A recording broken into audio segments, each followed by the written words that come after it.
Thanks for tuning in to Red Belt Radio. The following episode is scheduled for one fall. I'm Jason, and this show is dedicated to World Wonder Ring Stardom. Today I'm covering the finals of the 2023 Stardom 5-Star Grand Prix. A big night with a big crowd, with big moments, and in my opinion, big flaws. If you find this transmission valuable, please give this a like, subscribe to the channel, or leave a comment to let me know what you think. The following contains heavy spoilers for Stardom's 5-Star GP finals. If you don't want to know who wins the tournament, who loses, and how, come back when you are ready. And also, screw it. This one's for Micah. Red Belt Radio's very first transmission was a review of the 5-Star Grand Prix opening night. Needless to say, this tournament has meant a lot to me. And sadly for all of us, a total of 3 wrestlers were rendered unable to reach the tournament's end due to injury. Saya Kamitani was removed from the tournament entirely due to a dislocated elbow she sustained on the opening night. Utami Hayashishita was made to forfeit multiple matches and was ultimately pulled from the closing night due to a cervical disc herniation. And lastly, Starlight Kid was also pulled from the closing night due to an injury she sustained during the Dream Tag Festival. I spotted the cause of this injury and commented on it in my review of the Dream Tag Festival, Red Belt Radio's 7th transmission. I'm hoping all 3 of these wrestlers are in good spirits, receiving proper treatment, and expected to make significant recoveries. There is a peripheral question to be raised about the 5-Star's demanding schedule and performance expectations, and how much those impact the probability of injury. But honestly, I have so many things to talk about that I don't think that question is going to fit here. The long and short of it is, this tournament, which looked phenomenal on paper, has been considerably affected by what we'll call misfortune. Stardom was left with no choice but to pick up what pieces it could and try to deliver a finals that could avoid disaster. That was their mission. To some extent, I think they were successful. And to some extent, I think they simply got this wrong.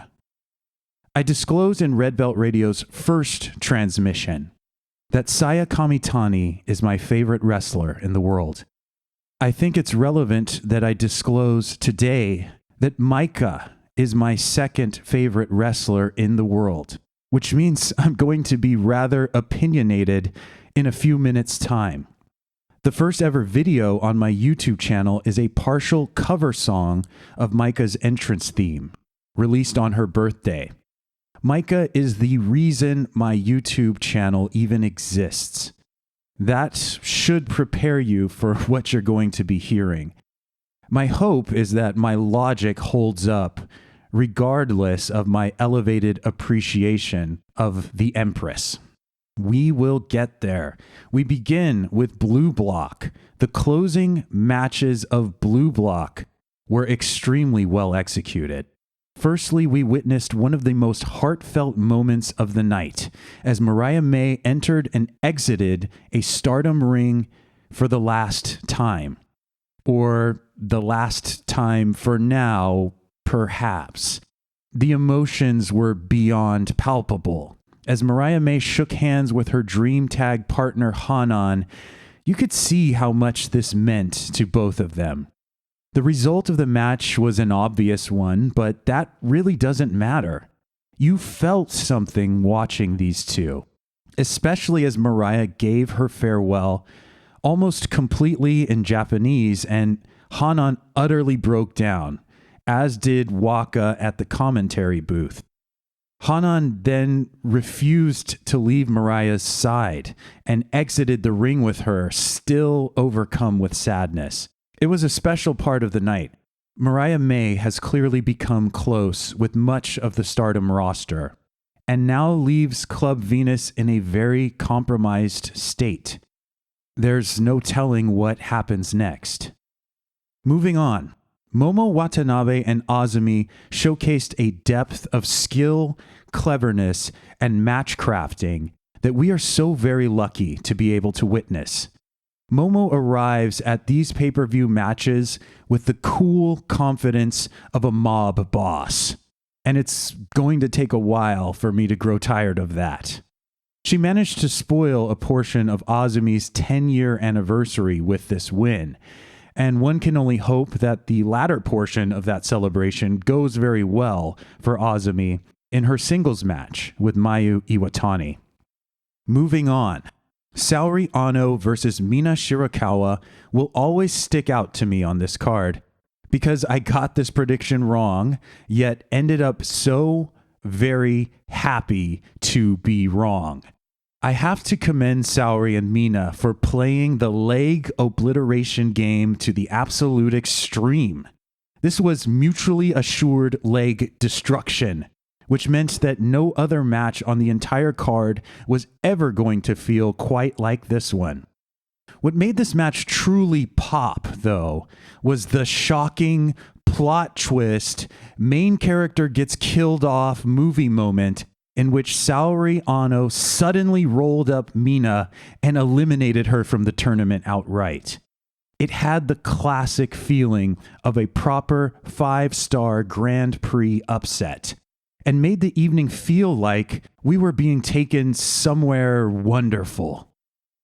If only we had known. Saori Ano is a global treasure. I have no idea if she will, but I hope she will remain in Stardom for a long while. Moving on. Maika versus Mirai began as a car crash and only got cooler to watch from there. This was the moment we first realized that this crowd, this beautiful Yokohama Budokan crowd, this sold out 2,500 strong, loud crowd, this crowd was on Maika's side. Maika brought everything to the table tonight. She entered the ring with an unmistakable aura. She reacted to the people in attendance, and she allowed them to strengthen her. She performed with intensity and sharpened capability. She was so dialed in, and she overcame the white belt champion Mirai to solidify her spot in the 5-star final match. In a handful of ways, this is where the night actually peaked. Maika gave and was given so much, and many of us thought or hoped we were seeing a beautiful breakthrough unfolding in real time. The thing that was actually unfolding was any sense of coherence left in this event. Moving on, the remaining matches in Red Block ended up feeling far more contrived than anything that led up to them. Stardom simply needed anyone with a record near to Suzu Suzuki's record to lose. All of the things that could get Suzu Suzuki, who didn't have to wrestle a GP match tonight, by the way, to reach the finals, well, all of those things simply needed to happen, and it didn't quite matter how. Ami Sourei rolling up Shuri at least made some additional sense. Ami is challenging Julia very soon, and she, along with her fans, need a confidence boost. Ami has also performed poorly in this tournament, so giving her an accolade or two along the way also makes sense. Moving on. Hazuki's roll-up of Natsuko Tora felt slightly convoluted to me. It seemed fairly likely that Hazuki wouldn't be able to lift Tora into the suspended vertical position required for her brainbuster finisher. So a roll-up was the expected outcome all along. Anyway, this is a minor gripe in comparison to where we're eventually going. Moving on. For a high-stakes 5-star match between Natsupoi and Tam Nakano, of all people, this contest probably isn't getting enough credit. The wrestling was very serviceable, but I think maybe from a character standpoint, It seemed perhaps uninspired. Tam Nakano seemed indifferent about her position in the 5-star. She didn't particularly want to win, and Natsupoi didn't particularly want to win either. She just won anyway. And Tam wasn't really surprised or shaken up about it. Maybe they thought this result was just as contrived as I did. Moving on to our main event of the evening, the place where Stardom simply got it wrong.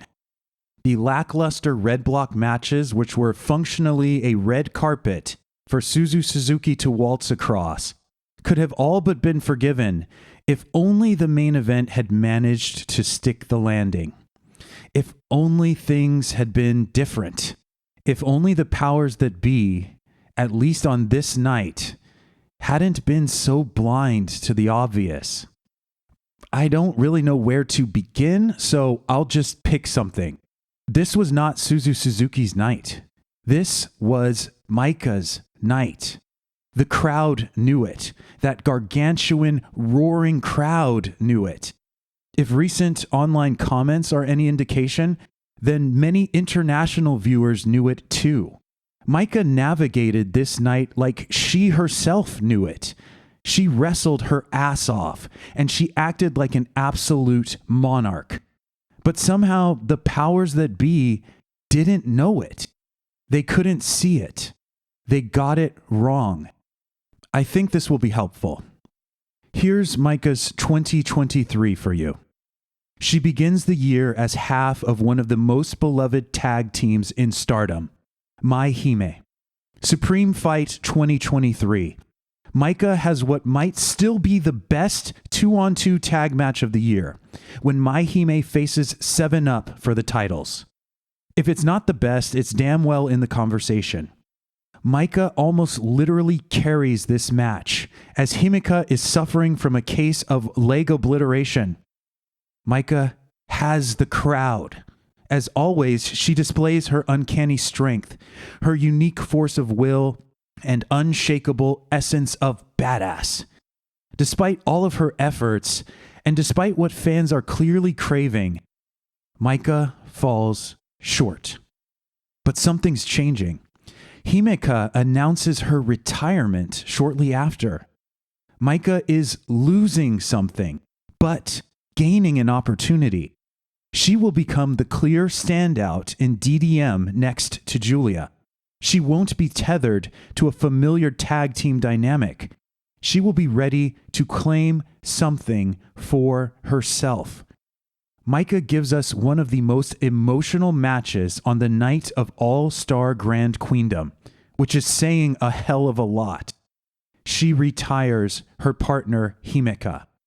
In many ways, she is absorbing Himeka's strength, taking everything that Himeka's career could have been and placing it on her own shoulders.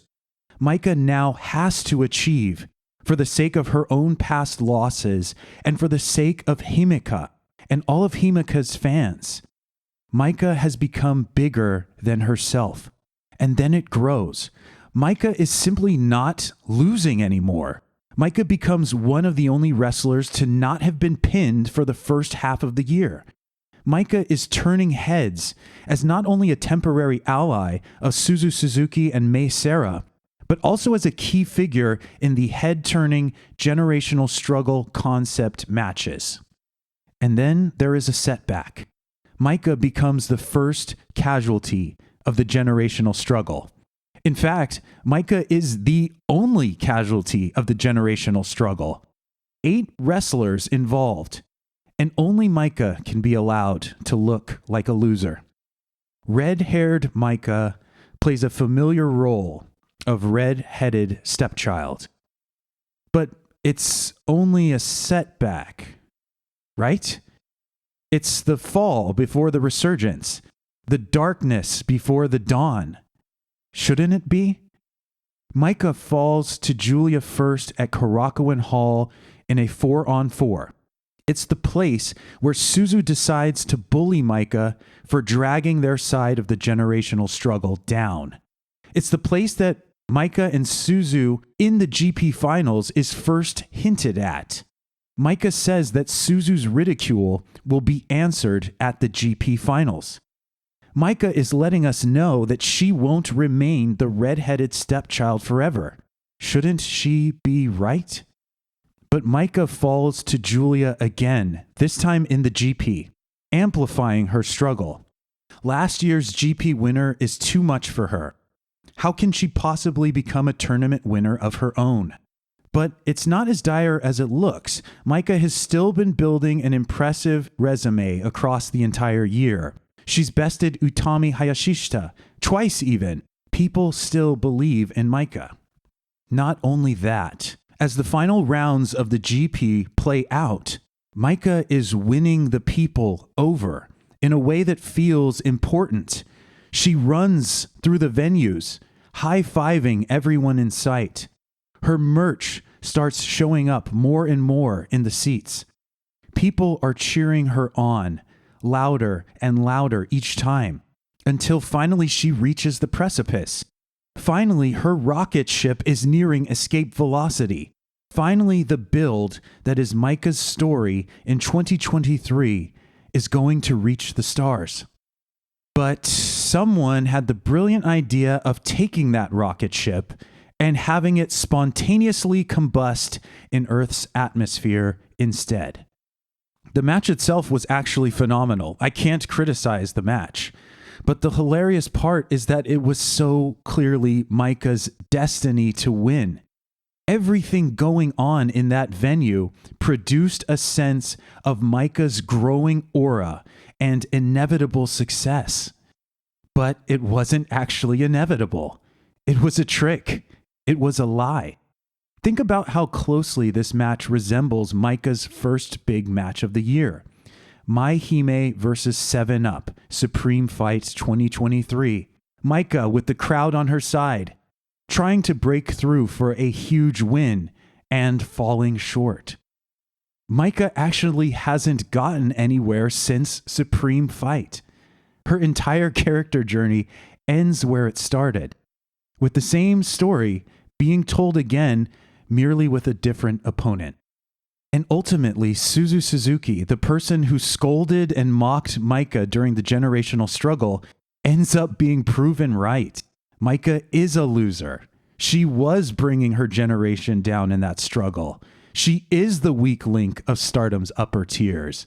And Suzu got to prove that personally by absorbing Maika's punishment in front of a crowd that was so passionately on Maika's side, and simply shrugging off that punishment, silencing that crowd, and putting Maika back in her place. Maika goes back onto her hamster wheel, running as fast as she can and staying in the same spot. Stardom got this wrong. All you need to do is analyze the outcome of this finals. Ask, does the outcome of this tournament raise the stock of more wrestlers than it lowers, or does the outcome of this tournament lower the stock of more wrestlers than it raises? Look at all the people who had to lose tonight. Not just Maika, but all the people that had to lose for this particular final to come together. Also that the crowd and many of the viewers could be deprived of something they not only wanted, but something they were yearning for, and something they would happily pay to see more of. Suzu Suzuki winning the 5-star does extremely little. Title shots are a dime a dozen in the world of pro wrestling. Suzu even has a GP win over the red belt champion, because of course she does. This win does so little for her right now. And alternately, this win would have meant the world to Maika. It would have meant the world to Maika fans. It would have meant the world to Himeka fans, to DDM fans. It would have meant something to all of the other more experienced veteran wrestlers still hoping for their moment on the mountaintop. And what we have now is something we don't actually need. Suzu can get anywhere she needs to go without the superficial set dressing of a GP win around her shoulders. Stardom got this wrong. If you found this transmission valuable, please give it a like, subscribe to the channel, or leave a comment to let me know what you think. Thanks for listening to Red Belt Radio.